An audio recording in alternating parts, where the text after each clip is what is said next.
Magandang araw po sa inyong lahat. Nakatira tayo sa isang bansang mayaman sa kultura at wika.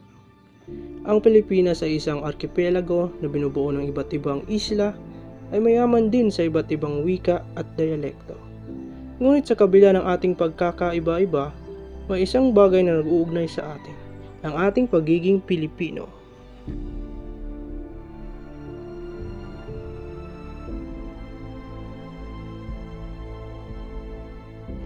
Ang ating wika ay hindi lamang isang paraan ng komunikasyon.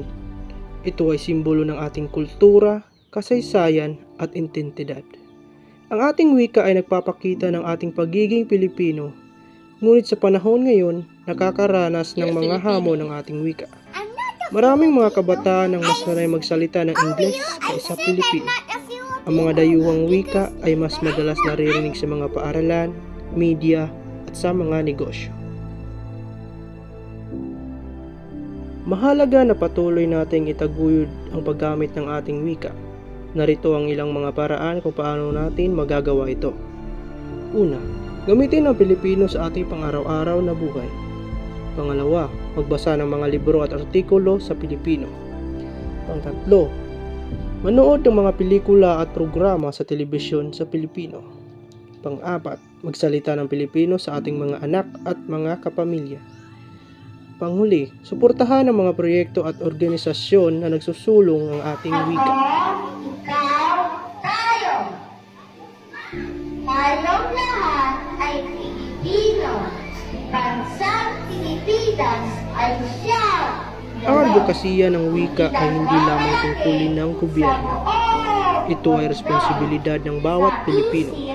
Sama-sama nating itaguyod ang paggamit ng ating wika at patuloy nating ipagmalaki ang pagiging Pilipino. Lahat ng ginagawa ay natutuwa ng bayang Pilipinas ng iyong konsya. Iisa dahil ating pinagulan, kaya dapat na magtulugan sa timog, silagan, maging sa kasuhan.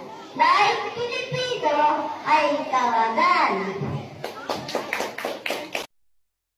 Hiyas ng ating bukas.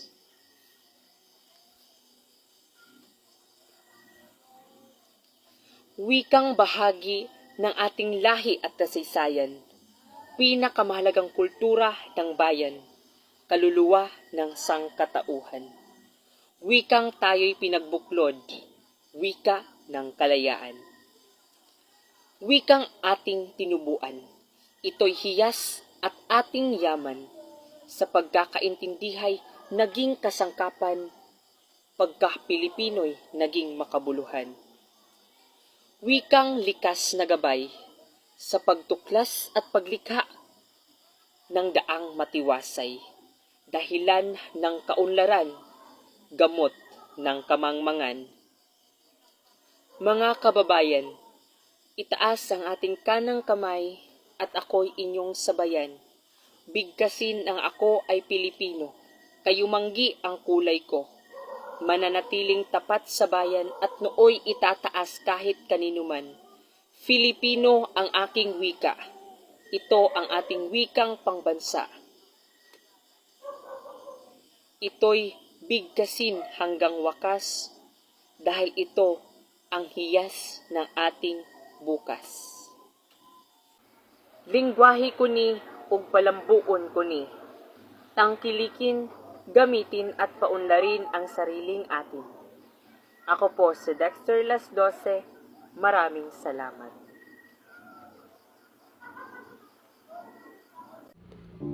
Ang advokasya ng wika ay hindi lamang tungkulin ng gobyerno. Ito ay responsibilidad ng bawat Pilipino. Sama-sama nating itaguyod ang paggamit ng ating wika at patuloy nating ipagmalaki ang pagiging Pilipino.